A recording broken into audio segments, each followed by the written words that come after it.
friends. Lori Ashcraft here. I'm your host for Viva La Evolution, which is sponsored by Recovery and Resilience Solutions, a training and consulting branch of Crestwood Behavioral Health.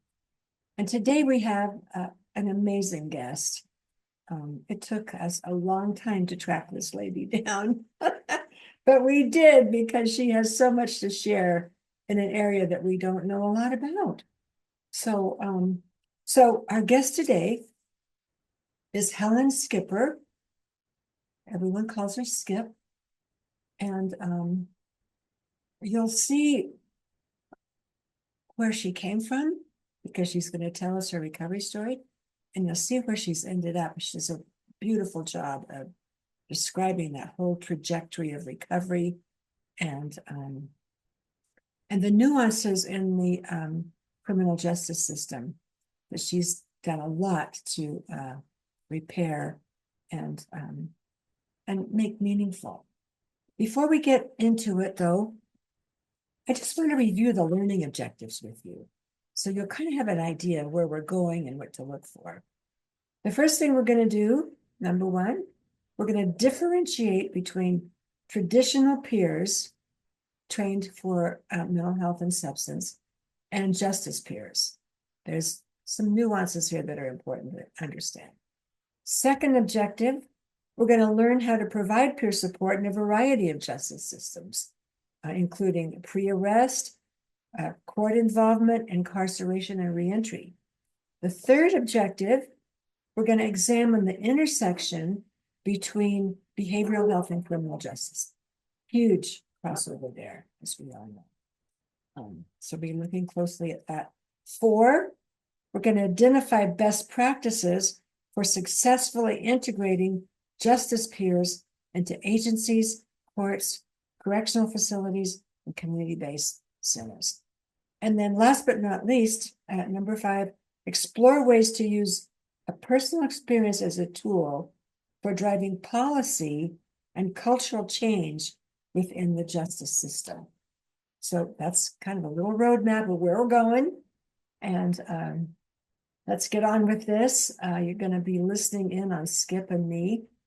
And then we'll wind it up at the end. So thanks for listening, and here we go.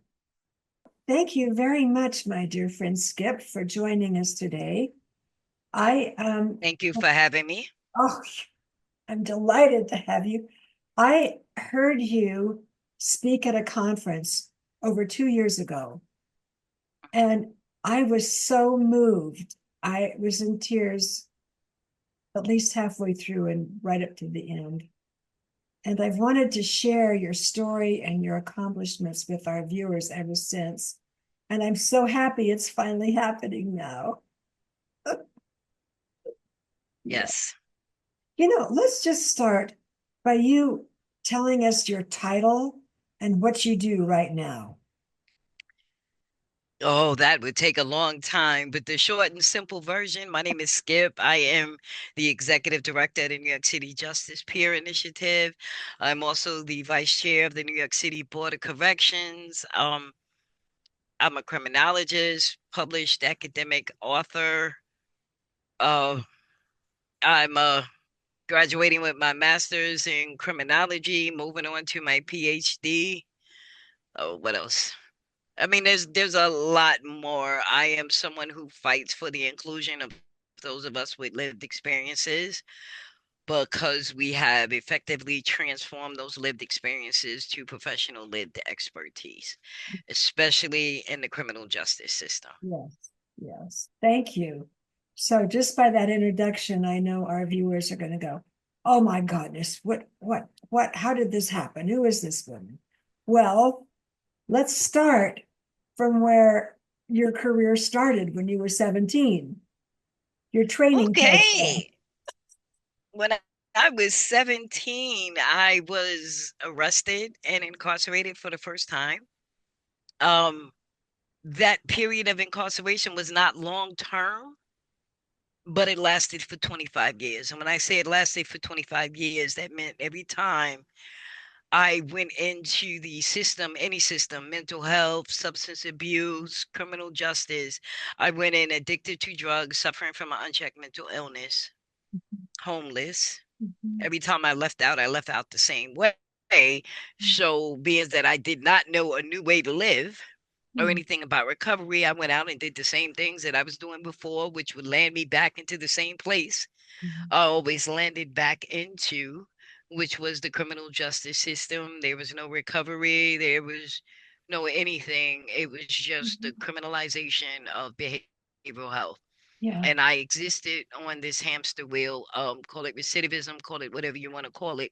I was on this hamster wheel for 25 years, Wow. So, which meant that if every year I was locked up, yeah. and if I was not locked up, I was just getting released. If I Mhm. wasn't locked up and just getting released, I was doing what they say out on the streets. I was out there doing something, trying to break a window in the penitentiary, trying to get back in, and which meant that my arrest was imminent. Yeah. Yeah. So by the time we got up to 17, then we got the 25-year uh, Mhm. of non-treatment. So over half of your life by that time, you Yes, spent in lockup. Yeah, almost skip. yes, I'm so sorry that yes. happened to you. But you know what? I'm not. And I'm going to tell you why I'm not. Because everything I went through, every trial, every tribulation, every mountain I had to climb, every stream I had to ford, everything led me to this beautiful place I'm at now. And right now, I am proud of where I am. And I fully realize and recognize that I would not have been here if I didn't have to go through some things. So the things that I went through kind of forged who I am today. And Mhm. today I sit firmly in my space, in my truth, in my reality. And I like to say that I'm an unapologetic peer, which means I'm not apologizing for how I got here. Mhm. Did I come here rough? Yes, I did. It wasn't easy, Yeah. but it built resilience, it built independence, it built recovery, and I'm here. And you can't negate the fact that I'm here. You can't take that away from me. No, that's yours. And it's our gift. So thank you for Thank you for that. demonstrating that recovery is possible against all odds. Let's unpack this journey a little bit. Um, I know there was a moment. Well, let's start where you want to start. Um, I'm gonna start with the fact that recovery is individualistic. And it is not when the people's want it. It is not when your mom wants it, your kids want it. It is when you want it. And whether you lean into it and basically intake it also depends on how it's brought to you, how it's delivered to you. mhm, So, in running through these carceral spaces and running through these traumatizing systems, I'm not going to say that recovery was not brought to me, but I am going to say it was not brought in the right way in order for me to be able to say, okay, I want me some of that. That's what I need.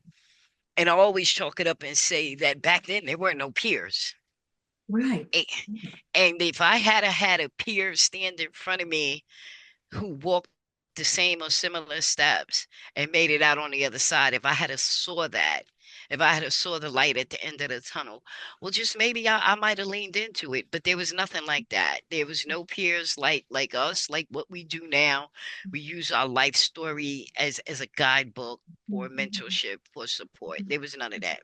mhm, What it was just a very traumatizing system mhm. that did not create opportunities and pathways for you to learn a better way, Yeah, yeah. for you to be your best self. They didn't do none of that.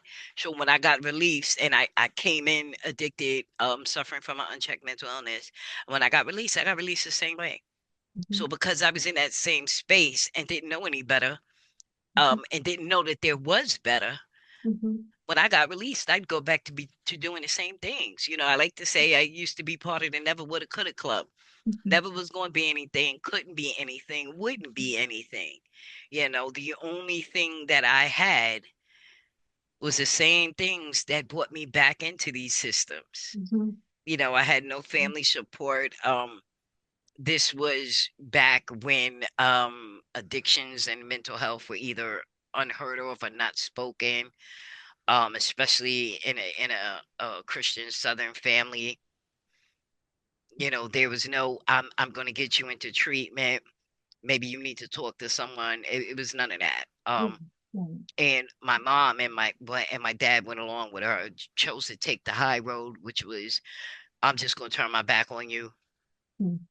I'm not going to offer you any mediocre of support. You're out here doing this. Will you stay doing that? Yeah.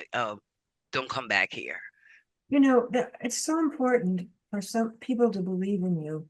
I think that's often the first, because we get to the point where we can't believe in ourselves anymore. I mean, Mhm. I've had a couple low points where I couldn't believe in myself. But if There was nothing. Yeah. someone came along and just gave me an indication that they believed in me, I could I could rise to that. That was like hope that I got from that. And that's the beauty of recovery. It's the hope. Yes, It's when you finally lean into the hope and the realization and the knowledge that there's better, that you can yes, be better, that you yes, can achieve, that you yes, can do, that you can be. That's that hope. That's what recovery is. And yes, that was never brought to me, and never brought to me at the proper time or in a proper context where yes, I could say, yes, I can get me some of that. Yes, yes, I can. yes. And so for 25 years, I cycled through these systems. And I'm not going to say that parole would put me in like a semblance of a program, and it really wasn't. Those programs back in those days were meant to beat you down. Yes, Um, yes, yes. and there was no building back up, and you Mhm, could only take but so mhm. much of that. Yeah, And yeah. I would always leave or something like that. I would, there was a saying we used to say in programs, oh, she got spent out the door. I got spent out the door a lot because of how people treated me, how people talked to me. Mhm. Um, Little tiny minute things that meant a lot. Like I'm a masculine orientated female. I remember being in a program that was supposed to help support me and help care for me. And like I said, I had no family support, and Christmas time came, and I didn't have a winter coat, and always been a big girl. So, most donations and stuff won't fit me unless you're donating in bigger sizes. And most donations and hand-me-downs are regular sizes. And they went out and they bought all the men coats. And I said, well, can I have a coat? I don't have a winter coat. You don't have one to fit me. And they said no, and they bought all the women dresses. And I refused to put on a dress and still didn't have a winter coat. They punished me for that because I wouldn't put on a dress, Yeah. even though I was literally screaming at the top of my lungs. I'm in New York City. It's 20 degrees. It's winter time. It's Christmas time. Yeah, it's cold outside. I Mhm. need a coat, Yeah. and that spent me out the door. Mhm. Am I saying that there was something there I could have got? I don't know. I don't know because I wasn't able to stay long enough to figure it out. Well, it doesn't sound like you heard anything that allowed you to trust or be vulnerable. It sounds like you had to keep your dukes up the whole time just to survive. Yes, Yeah. yes. And when I got tired of that, when I got tired of the fight and tired of just trying to survive someplace that is really supposed to be helping me, but is actually giving me no help, I would just end up leaving. Because at the end of the day, I can take care of myself out on the street. Mhm. Yes, I'll always get arrested, but I can still take care of myself. I don't have to depend on anybody. Yeah. Yeah. Maybe I wasn't the best criminal, but I wasn't, in New York, we have this weird, funny thing, where you can be charged with selling narcotics and never having them in your hand or money or Hmm. either or. In New York, a lot of us would attempt to get high on the next person. So when I say the next person, if you're coming around and you're looking for somebody buying, I'll be the person to say, oh, they got good stuff right here. And by me just lifting my hand and pointing over there, if this person was in fact undercover, they would arrest the actual dealer who actually sold them the drugs, and then they would come and get me, and me and the dealer would be codependent, uh, co conspirators. Like Mm-hmm. we would be arrested under the same thing, which is a Mm. sale. But I never touched the drug at Yeah. that point. I didn't take money from you. I didn't Mhm. physically hand you the drugs. All I did was lift my hand up and point over there Yeah. and then say to you, so when you get it, you're going to come back and hit me up, right? Mm-hmm. Because that was a hustle. That's how you got high, Yeah. Yeah. Let's go back a and little bit. Uh, mhm. excuse me. I'm just thinking of something we talked about earlier that I think really, really kind of unpacks and unfolds what you're saying. If we could go back and you could talk a little bit about a few of the programs you were in that didn't work and why. And then let's tell that story again about the turning point where you're going back and forth to the drugstore. Yes. So programs, in New York is struggling to change. New York City, I want to say is struggling to change this. Programs don't always work because they're mandated, and when that means mandated, it's like you're told you either have to go to the program or you have to go to the jail. Mhm. For a lot of people, that's not a choice. They'd rather just go ahead and do their jail time and be let go free and clear. But for some people, they pick the choice of the program. But at the end of the day, again, if you're not ready to lean into a proper message, if you're not getting a proper message, you are actually creating and causing more harm within yourself. So Mhm. that when these things happen, when you're beat up, when you're vulnerable, and they're trying to knock you down, you're gonna just fall down and end up walking out the door. So that's why a lot of times programs are not, they're good things, but they're good things if you want it. Mhm. The same thing with recovery. Recovery does not stick unless you want it. It can't be somebody else's telling you, oh, you got to get recovery. You got to be in recovery. You have to want it. You have to be at that place where you can lean into and say, yes, I want this. When Mhm. you are forced to go somewhere, and not only are you forced to go somewhere, it's involuntary, really. Mhm. Mhm. And then you're still not getting adequate care. You still don't feel like a human being. You still don't feel like part of humanity because they're constantly beating you in the head. And you Mhm. know that you got an alternative, and that alternative is I'm just gonna leave. I'm just gonna walk out of here because they're not giving me nothing. And all they're doing is making me feel worse than Yeah. what I already feel about the things I'm doing. So you're Mhm. gonna walk out the door. And then with stuff like that, and then there's little, I want to call them mini versions of a program. Like parole was quick to send you in for like a 90-day stint, um which A, you're not ready for that because that's not what you want. B, 90 days is not enough for anything to happen, no miracle or nothing to happen. And C, these programs were money grabs. Like the city was paying for them. They was billing Medicaid or whatever. So their motto was, we'll take everybody you got. We're not going to give them anything, but we'll take them because we can bill for them. Yeah. Mhm. Well, let's go back. I still get what you're saying, and Hmm. I absolutely agree with you. I've seen it not just in California, but my travels around other states. I it's it's pervasive. Not to say that there aren't some really good providers out there that are really putting their heart into things, but they're the Hmm. ones like you're describing too, where Hmm. uh, I I like to think they just don't know how to do it right. Now, and they don't want to do it right. It's a money grab. Yeah, It's a in some it's a money cases. grab. Yeah. It's a money grab. So, in order to take you back, let me just set the stage a little. Okay, good. I had done a few state bids for that scenario about selling drugs when I wasn't selling drugs. And I had come to the realization, and this is funny, if you think about how you think when you're under the influence or want to be under the influence, like how you're able to reason and do critical and analytical thinking. I had come to the realization that what I was doing that was sending me upstate, um, I don't want to do that anymore. I don't want to. Do I still want to get high? Yes, I do. but I don't want to do it how I was doing it. That was sending me up north in the mountains. No, I don't want to do that. Um, I just want to get money to get high. I don't want to commit felonies to do it. That's more time.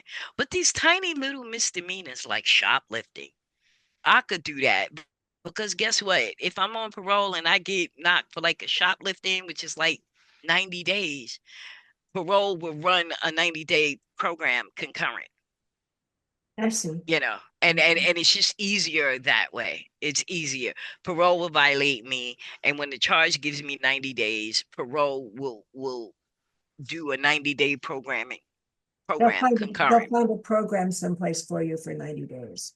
Yeah, well, parole had some special programs. They had Okay. contracted with like regular, I want to say regular programs that were 18 or 24 months. They Mhm, had contracted with some of them and was like, we want to send you our people for like 3 to 6 months, mhm, so give them an accelerated whatever. yeah, And that was an easier proposition than going upstate for 3 years. okay. Like I could lay down for 3 to 6 months. So I was doing that. Did I successfully complete it? There was no success there. Basically, it was going there and acting as if for 90 days until you signed out of your misdemeanor charge. And then the day after you signed out of your misdemeanor charge, you signed out of the parole and you was back on the streets. So I was actually in one of those type scenarios, but this time I was in school. I've always worked. Once I come home, I go get a job. I worked on Wall Street. I'm a bookkeeper. I do accounting, things of that nature. I worked at the Bank of New York and a few other places. So like I wanted to get a job because when you come home, that's the first thing you're thinking about. How am I going to do this right? What can I do that'll be better than the last time? So I was in this program. They allowed me to go to school. I had no family support. There were things I needed and I didn't have family support. You're not in this little 90-day program long enough to get social services or anything like that. It takes that much and then some to get it. So I had to make do. So was I doing a little shoplifting on the Wait, side? Yes, I so was. were you getting any money at all from like None. $20 No. a month or anything like that even? No, it takes about 90. Some of these programs were 3 months, some of them were like 6 months. It takes about 90 days for you to get fully start getting like your social service I see. benefits. I see. I get it. Yeah. So you're gonna be there for like 3 months Yeah. before anything happens. And so there's some things I needed. And the program wasn't supplying. Everybody else had them. I wanted them to. I didn't have any family. So I was engaging in a little bit of shoplifting to get what I wanted, what I needed. The program never caught me shoplifting, but they heard tales from other participants. Yeah, Skip go out and come back in with XYZ. And they're like, scratching their heads. Well, you ain't getting visits. There's nobody coming and bringing you money. How do you get this and how do you get that? So this went on. And then they said to me, well, we feel that there needs to be a life-changing, life-altering decision. So I was literally, I think, 2 months away from release. The school that I was in was going to help me find a job. I was due to graduate from this little training program. They was going to help me find a job. I'm 2 months from release. I don't have housing. I don't have family support. Now you're telling me I can't leave out the program to continue my school, to graduate, to get to the next level where they help me find a job and I can find a place to live. So I don't have to go home to the streets or the shelter system because I was always paroled to the shelter system. And you're telling me because of hearsay or because of what you think is going on, because you've never seen evidence of it, you've never physically caught me, but because of what you think is going on, you're just going to sit me down. And I sat with that maybe 2 3 days, and then I said, you know what, this makes no sense because I'm not getting anything from this. I won't get anything from this. I could do better by myself on the street. So I left.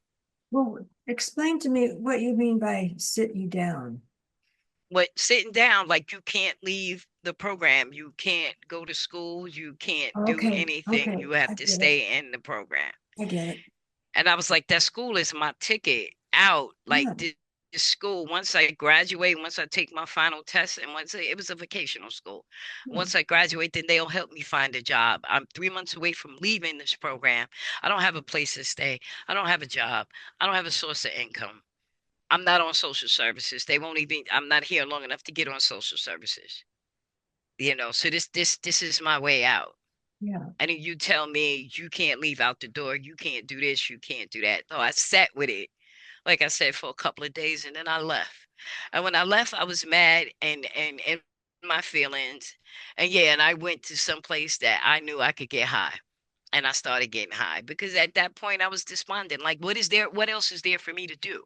When There I was try to do the nothing, when I nothing. try to do the right thing, you're not supporting me, you're not assisting me, you still beat me in the head. Well, let me just beat my own self in the head.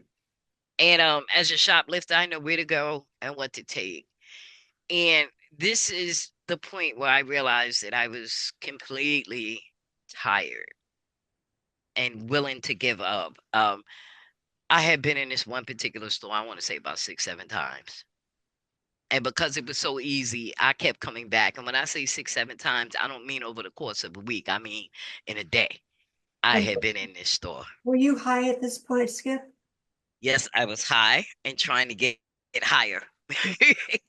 Okay. And another thing, when I get high, and also this is part of my mental illness, like I get manic, so I feel like there's nothing gonna happen to me. I'm a superhero.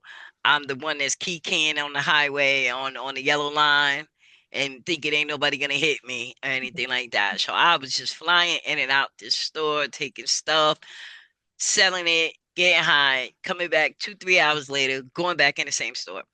So I went in there. I had bags of stuff. I had stuff down my coat in my pockets and everything. And the man comes up to me. He says, "Listen, I've been watching you. This is like your fourth, fifth, sixth time in the store. Do me a favor. Just give me what you have and just don't come back." And that's all he wanted from me. He wanted me to just give him his merchandise and to not darken his doorstep again. Pretty nice But guy, actually, at that point. us addicts, we think quick on our feet.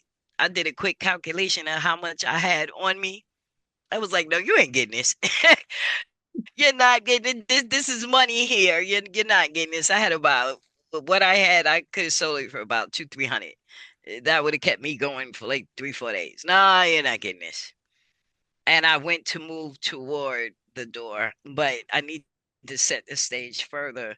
It was a snowy day in New York City, and when snow falls, it's all nice and pretty and white, but it doesn't stay that way in New York City. Dirty. You get the yellow Dirty. snow, you get the dirty snow, you get the brown snow from the dog poop and everything. So this is what it looked like outside. Now this store had like a foyer with like a rug where you walk into this little small space and automatically you're gonna wipe your shoes off, whatever, and then you walk into the store. So the man said, "Leave the stuff and don't come back." I headed to the door with all of my stuff. All of a sudden, he must have made some gesture. I didn't even know these people was in the store. About 5 or 6 guys jumped me. And I got a little bit of weight on me. I'm a big old girl. I feel like I'm a football player. I'm like moving toward the store. No, you're not. Stuff is falling. Somebody snatched the bag. I still had another bag. Things is falling from under my arm. But I am determined to leave out the store with something. I make it to the foyer, and then they bring me down. It was like 5 or 6 guys. And the next thing I know, I'm in the foyer on that dirty, smelly, wet rug. Somebody's got a knee in my back. Somebody's got a knee on the back of my neck. My head is turned to the side, and they're holding my head down like this on that dirty, filthy rug. And I'm just gonna say it like this. I was raised right. I was raised in the church. Somewhere there is a picture of me with Mary James and white tights and a little patent leather purse and little white gloves. If I ever see it, I'll burn it. Somewhere there's pictures of me existing like that. So I still had a little bit of values and morals, and all I could think is my face pressed against God knows what, and um I think I really like rose out of my body, and I was just looking down at myself. And I wasn't dead or anything. This was like an epiphany. And it was like, what are you doing? You know, you were not raised like this. Your mother would have a fit. And my mom was a church going woman. And yes, I was up in Sunday school and church every Sunday, you know. And I think it was at that point. This sounds like a spiritual moment. Yes, definitely. I'm very, very spiritual. And it was at that moment that I realized, although I was going through the motions, I went through the motions because I knew how to do it, but my heart wasn't in it. Like I was tired. I was tired. And this was the end, not the beginning, the end of the 25 years. Like I knew what was going to happen next. They're going to arrest me. I'm going to go in front of the judge. I'm going to get maybe 6 months this time, and parole will run a 6-month program concurrent, rinse and repeat the same thing over and over again. And I was tired. I didn't even want to do that. And after going back and forth for 25 years, you telling me I got to do 3 to 6 months. That's nothing. I could do that standing on my head, but it just, it overcame me and I was tired. I didn't even want to do that, but I didn't know anything better. But at that point, I let it go. I let go my will of what I wanted to do and just hung my head. It was like, whatever happens is what happens.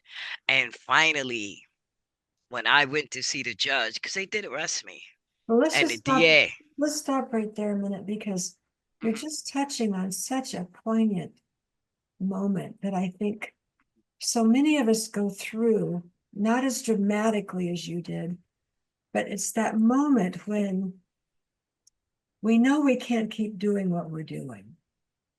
We just don't have it in us to do it anymore.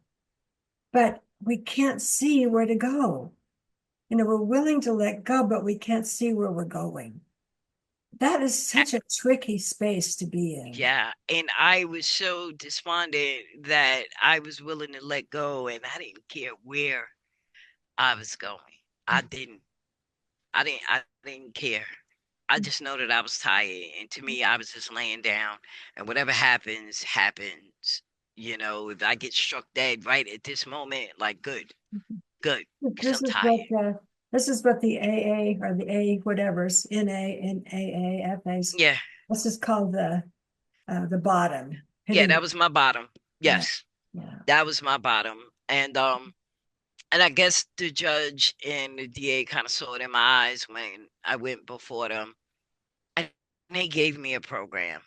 And let me tell you how important that is. The way these things work now, like I said, these things are mandated.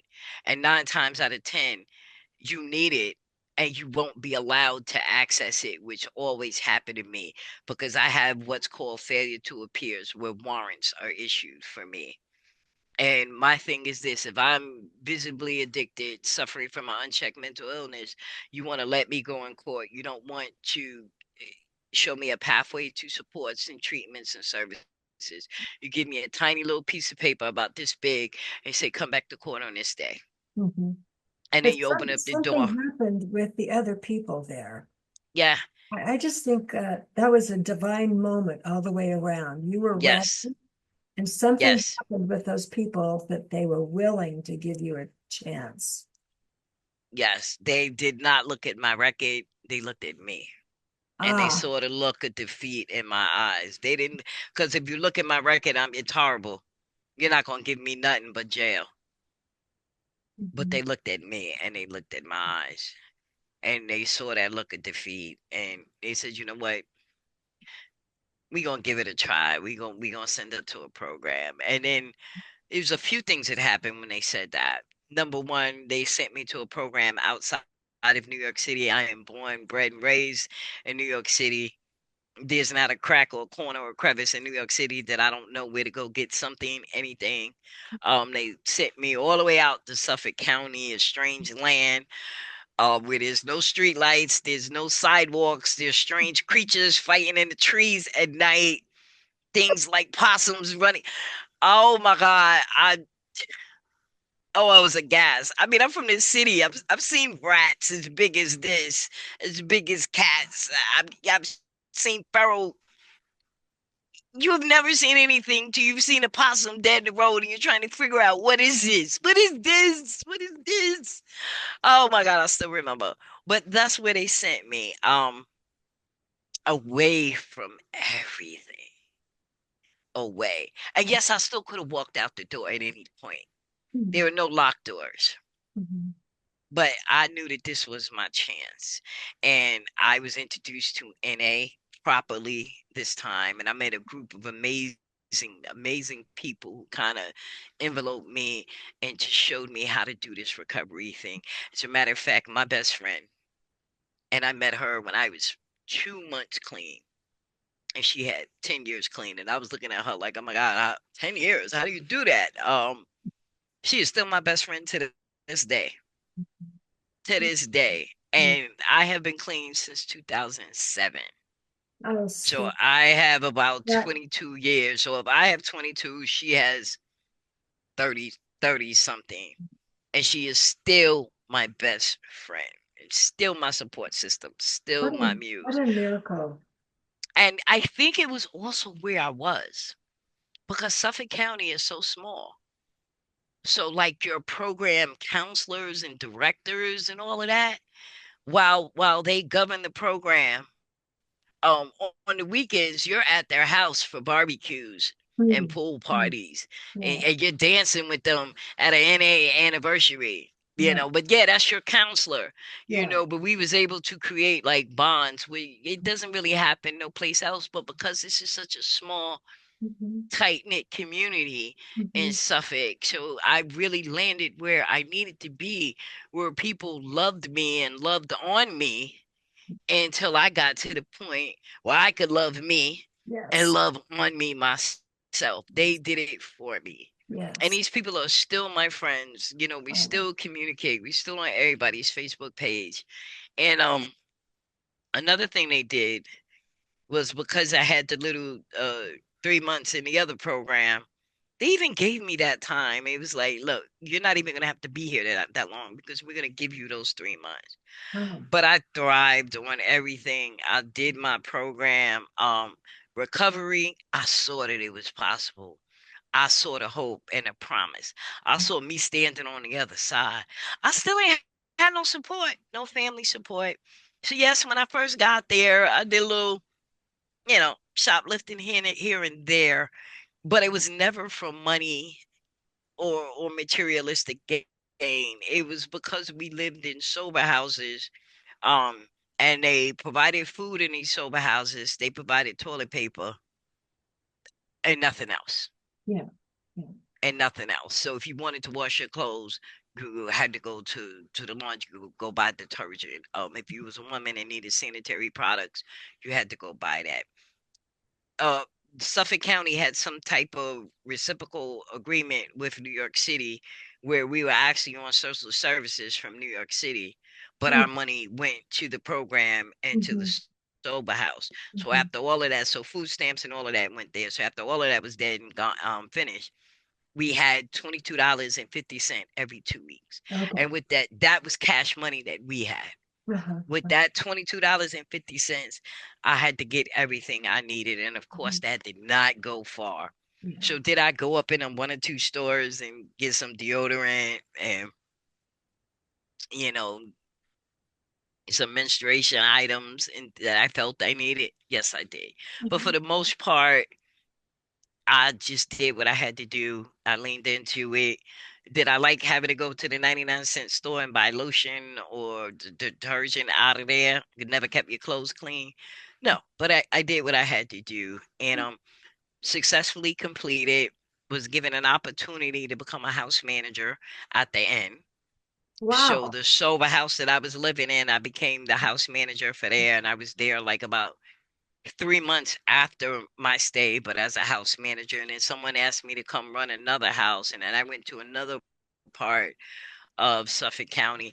I started working and I was not working in systems. I was working as a case manager at Bender and Bender, Mhm, making money, also as a house manager. what got me to peer support Wait, was that wait. okay, You're getting to a real important place, and I want to go okay. back just a little bit. I Mhm. want you to tell us what they did in that program that was different. I mean, I hear that they, uh, well, first of all, you've talked about an unchecked mental illness. Somewhere along the line, someone must have helped you with that. Was that at this Mhm. program? Yes, it was. Okay, so, I received mental health treatment, which was talk therapy and group therapy. mhm, He also put me on meds for a minute. They introduced me to the idea of recovery, not just in practice, but in theory, because I already explained to you how we was just one big community, and like my mhm, counselors and the program director, mhm. they were teaching us about recovery. But Okay, on the weekends, when let's take a better look at that. So mhm, another thing that happened there, I just want other programs to get this. Another mhm, thing that happened there is it sounds like community. So there was a real yes, sense of community. There yes, wasn't such a hierarchy where we're the yes, staff and you're the, yeah, there was no helper, helpy. You got to take what I give you, or yeah, don't take anything at all. It was we're here to genuinely help you, and like I said, that even transcended outside of the program confines. First of all, let's talk about the program. okay. We were in a house. That's why it's called the sober house. We were Mhm, in a house. There was 3 bedrooms upstairs, 3 bedrooms downstairs, a bathroom upstairs, a bathroom downstairs, a big kitchen, a living room, everything. Yes, we shared a room, but it wasn't like a jam-packed like industrial building where mhm, we're all sleeping in dorms and living on top of each other. So we were in a community building family like mhm, atmosphere, and we created our family there. mhm, The people in NA who lived in the community always took us anywhere we needed to go. You want to go to a meeting? I'm gonna come by and get you. This mhm, group is having an anniversary. We're gonna stop by the house and get you. mhm. We always go out to eat after a meeting. Come on, come with us. We got you. So I would You call that peer support. yes, So that's that's what another it was. element Do you there. need this? We got you. Yeah. We're gonna take you to this church that always has donations. They feed you there. They give you a word. They feed you. We all went through this. Come and go with us over here. Um, come to the big convention. You ain't gotta pay nothing. There, one person will pay for a room, and 30 of us will be up there in that one room with twin beds. Yeah. Yeah. Some on the floor, some on the bed, some on the couch. Yeah. But this is how you did with new people, new jacks. Yeah. You showed them the beauty of recovery, but you showed them and you modeled it by how you lived. Yes. Yes. Okay. And So, this is what helped me see the beauty. And I'm yeah. not talking about materialistic stuff. Yeah, there was people there that had a lot of gold on, that was driving cars. No, it's by the acts of kindness, compassion, and empathy that they were given to those of us who had just come in. They were showing us a different, a better way of Yeah. one day, and this is how long ago this was, and my youngsters out there might not know this, but you open up a paper and you go to the help wanted ads. You get yourself a pen and you circle the ads that you want to reach out to. And one day I did that, and there was an ad there that spoke to me. And I can't recall the actual words, but the ad was like, have you ever been arrested? Do you suffer from mental health concerns? Are you in recovery from addiction? Have you ever been homeless? If yes, this is the type of experience we need. We're hiring peers, All the and things you had to we hide want before. people with lived experiences. The first time I'd ever heard about that, I was like, "Oh my God, what is this? Who is it in my head? How do they know the type of experience I have?"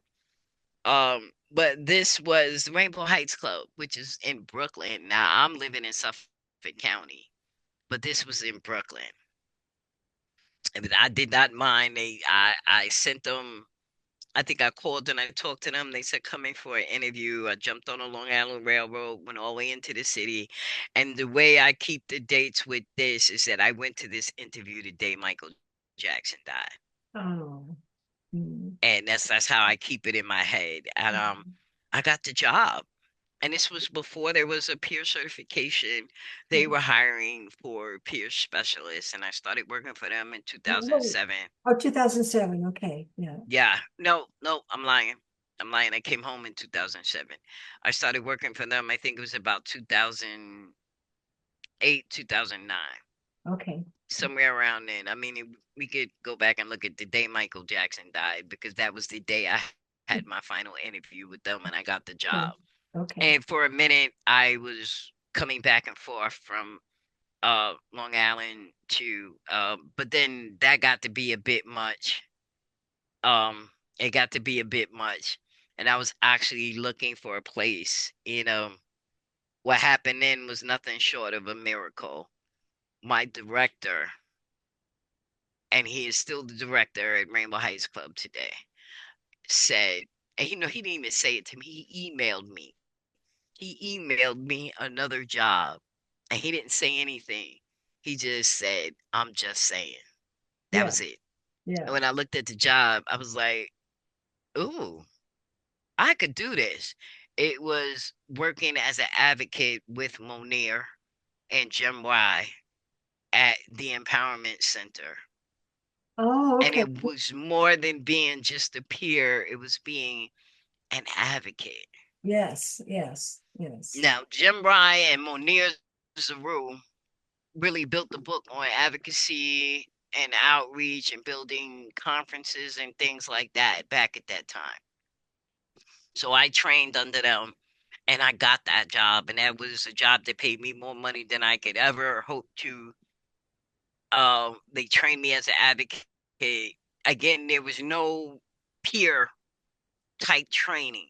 They Yes. trained me as an advocate. So people ask me, oh, you graduated from Howie to Harp. No, I did not graduate from Howie to Harp. I Yeah. did uh the empowerment centers Westchester, I think it's called Westchester Rockland Advocacy Coalition advocacy certificate and I still have that. Oh. And I did that. And one of the things that they were doing was they were in talks with the OMH. They were really buddy buddy with OMH. OMH funded them a lot, and they were helping OMH to actually build and devise an actual certification process Mm. for peers. So I was able to work with them. I was able to travel across state. I was able to build conferences, working under Monir. I worked under the Monir, Celia. That's when I first met Oh, Celia, yes. Laverne, Jody Oh, Silver. oh gosh. That's when I Talking first about met all them. my old friends. Yes, years ago, years Yes. ago. They were Yes. already out there doing great things, and they also, enveloped me and just put me under the wing and just taught me stuff. And had risen high. I was being known as a advocate, someone who beats down doors, someone who does presentations, someone who embodies the peer workforce, someone who's trying to build up the peer workforce. And I was recruited by the Department of Health and Mental Hygiene to come in and run friendship benches as a Mm. peer supervisor. So I was the first peer supervisor ever hired by the New York City Department of Health and Mental Hygiene. Ah, ah. And I ran friendship benches. I ran a team of peers there. And a low point, but this program was going so well that for some reason, I don't know why, above my pay grade, they decided to hire a psychologist, a clinical psychologist to run the program. And him and I immediately was at odds with each other because I'm like, you're not, my peers are not clinical. They're not going to do clinical things. So if we're fighting, he's saying, well, I know how to work with peers. No, you don't know how to work with peers. You know how to treat a peer. Mhm, mhm. It's different to work with them. Yeah. And I had almost gotten so disenfranchised with peer support that I really was ready to walk away. By then, a pathway had been created for me. I was in my freshman year of college. I was like, there's so much I can do. Just thinking back that all the times that I was in and out, but how I kept the job, I could do so much. Like, I don't have to be a peer. because you shut me down, you won't let me speak at meetings. I'm really feeling unvalidated. Like I need to leave because I promised myself the loss of agency that I experienced going through systems in the criminal justice system. I was never going to let anyone give me that again. So I was ready to go. And sometimes jobs speak to me. And I saw another position posted, and Mm. this was to build a team of peers working in the criminal justice system. Could And then that New be York more City had perfect? never had that.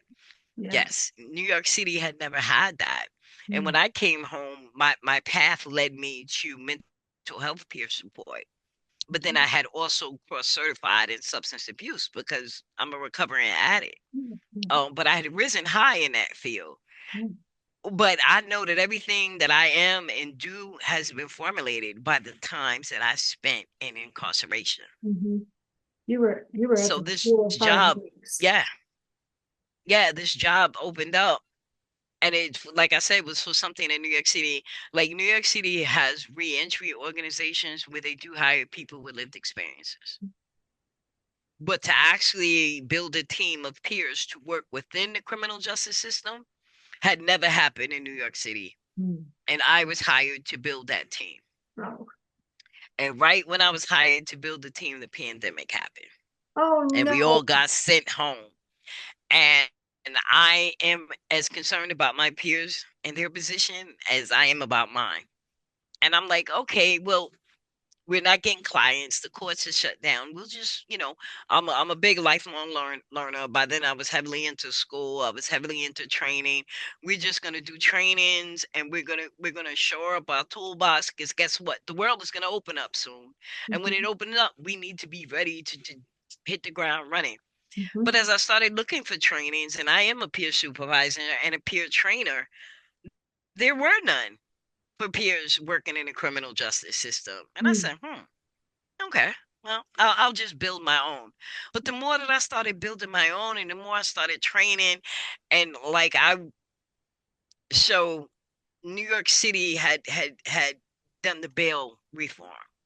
And what the bail reform meant was that if I did a crime and you wanted to charge me $500 for bail, but I'm poor and I don't have the money, then I should be afforded the same possibility to walk away and go home like the person from Fifth Avenue who has a lot of money and who could pay the bail. Mhm. So they reformed the ideas of who gets bail and who doesn't get bail. But one of the takeaways of that was that if there's someone that comes through where this is not a bail eligible charge, but you see that they have some issues and can use support, let's build something called supervised release, which is not parole, it's not probation. It's literally built so that you can come get back to court. Remember, I told you all those times they let me go without support, without services. I never went back to court, and that Mhm. would always be a warrant. Mhm. The supervised release program was built to give people supports and services so that not only can they come back to court, but they can also mitigate whatever issues that were in their life. Mhm. Um, and part of that supervised release program was putting peers on that program, and Mhm. I was hired to put peers on that program. And Mhm. every agency that had a supervised release program, all of a sudden started hiring peers, and then they was all looking at me to train them, and I was building my own trainings. And not only that, the academic part showed up where I was heavily in school. I'm learning all about mass incarceration. Um, I'm learning about the war on drugs. I'm learning about the theory behind, and I'm saying to myself, we are in the midst of mass incarceration. Mhm. Mhm. We have a substance abuse peer certification. We have a mental health peer certification. But roughly 80 to 90% of those within the criminal justice system have behavioral health concerns. Of Why course. can't we take peer support Mhm. and bring it into the criminal justice system? Like, why Mhm. don't we have a third certification called justice? Mhm. And I looked around the rest of the country, and there are two other states that have like a forensic peer certification. I went against the idea of using the word forensic because in New York City, there speaks of psychiatric hospitalization. Oh, okay. Yeah. I thought justice was just a well-rounded word Much because better. yeah, and justice is not bound by a label. Like it's not at the reentry phase. It can happen at the community phase. It can happen at the first contact with law enforcement. Yeah. It can happen at the court stage. It can happen at the carceral facility stage. Well, and So it's a we just positive word, you know. It's yes, like, yes, we all believe in justice. yes. So we decided to call what we're doing justice peers. Yeah, so we decided to call what we're doing justice peers, and it has taken off. I am the author of the specialization track on the Academy of Peer Services, which is our learning management arm for New York State OMH certified peers. I authored that course, Peer Support for Justice Involved Individuals. I have a grant from SAMHSA to take everything that I'm doing now with the Justice Peer Initiative here in New York City and take that into Western New York Oh, because that's so great. now that I'm an academic and I'm looking at the theory behind and I'm looking at the whys and the causality and causation, Mhm. I realized that New York City was the driver of upstate carceral facilities. Like all state facilities are in upstate New York. Ah, And everybody in those facilities came from New York City. yeah, yeah. But somehow that is now switched. New York City is not the driver of those facilities. People from Weston and upper New York, where you have a lot of rural counties without the proper supports and services, they're experiencing behavioral health concerns and criminalization at a much rapid rate than New York City. So Really? we Yeah. have a grant from SAMHSA to do everything we do. What we do down here, we train justice peers, we build capacity and professional development of those who are impacted by the criminal justice system. I throw a big conference every year. I have almost 600 people, and I'm not talking just about justice peers. I'm talking about allies, politicians, stakeholders, employers. We all come together and we build capacity and build professional development. You know, let's just put a plug in for your next conference here. Oh, thank you. My next conference is June 5th at my alma mater, St. Francis College in downtown Brooklyn. We're Yeah. talking about a whole day of about 30 workshops. We do a documentary screening. We have an awards ceremony. We have an exhibitor room with resources. We'll have some directly impacted entrepreneurs there. We'll have an art gallery of directly impacted artists there.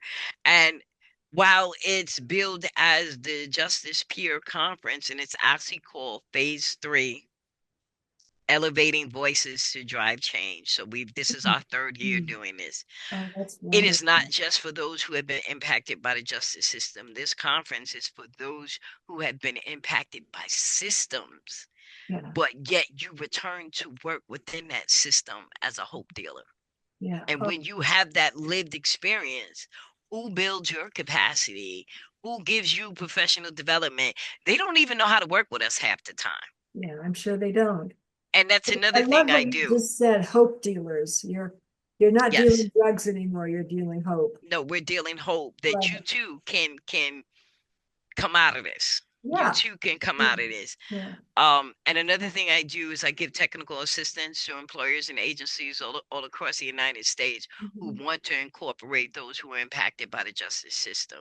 How do you look at this? Look at it this way. If you are an agency who is used to giving services to those who are justice impacted, you have a culture that you've already built.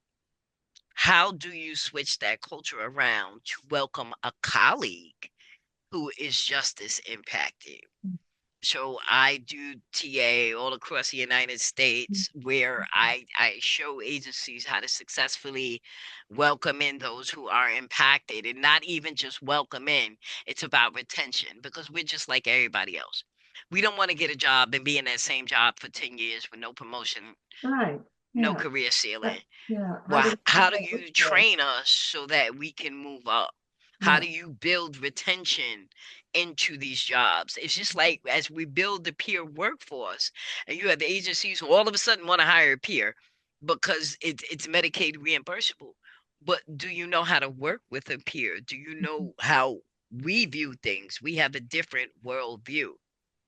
And if you don't know how to understand and navigate that, it's not going to be a good proposition for both you and the peer.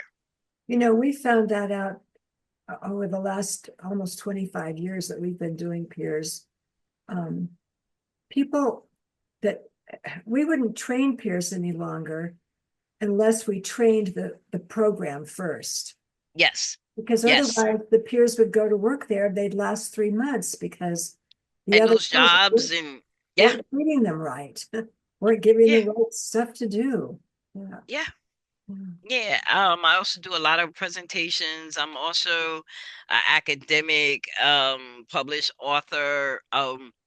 My my thesis is all about the inclusion of those with lived experiences Oh, into these wonderful. systems. I'm Wonderful. actually writing a book, about including lived experience in the criminal justice system. This is a place where Mhm. we've always been X'd out of. And with this book, I'm saying let's start with justice peers. Mhm. Yeah, I love. But you need to incorporate us fully in this system. We need to work for the courts. We need to work in facilities. Why Mhm. can't we be COs? Why can't we be correctional counselors? Yeah. Why can't we be probation officers or parole officers? But no, you tell us we can't. What, And who's better prepared to do that than exactly. someone who's been There's there? someone who has been there and Yeah, done that and yeah. successfully navigated that terrain. Yes. Um, so I said I'm a criminologist. I speak at the American Society of Criminology at their annual conference every Mm. year. Mm. I'm published multiple times. I have additional publications coming out. Um, I graduated with my master's in criminology in May, in a couple of short months. Taking a slight break from school, but am going into a PhD program.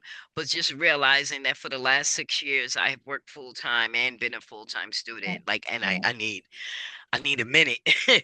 I I need a know minute. that's the only way I ever got to go to school is to work full time and figure out how to go to school. So it's Yeah. not easy. And It's it's not hard for the faint of heart. Like you have to be no. really No. committed. And people laugh at me when I say, "Listen, I'm a non-traditional student." So when I was in school, I sat in the back of the classroom and cut up. Now that I'm in school and it's not that my parents are making me go, I'm going because I want. I sit in the front up under the professor. My eyes is bad, my hearing is bad. I need to hear everything. Ain't no time for me to sit in the back of the class and cut up because this is a commitment I made to me. Yeah. Nobody's making me go. So, and doing stuff like that. I'm also a criminal justice reform advocate. So I just testified in front of the city council yesterday in my capacity as an executive director of a criminal justice reform agency and as the vice chair of the New York City Board of Correction, which is, I don't know if I spoke about that, but after 25 years of carceral experience, I grew up on Rikers Island. In New York City, the oversight monitoring agency of the Department of Correction in Rikers Island is the Board of Correction. And now you're So, there. and I am the vice chair of the Nice. Board of Yeah. Correction. I So that love. meant every time I went on Rikers Island because I was arrested with my head held down and my hands handcuffed behind my back, I now go with a badge. And there's not a door, not a crack or a crevice that you cannot show me that I can't walk through because I'm a board member. Skip, this is such a wonderful, inspiring story of recovery. Thank you. I'm so grateful that you were Thank you. willing to share all of this with us. So thank you so much. Thank you so much. Thank you for having me. Well, there you have it, my friends. What an amazing person Skip is. Um, I just have come to appreciate her and admire her so much for the work she's doing. So we're going to say goodbye for today. See you next time.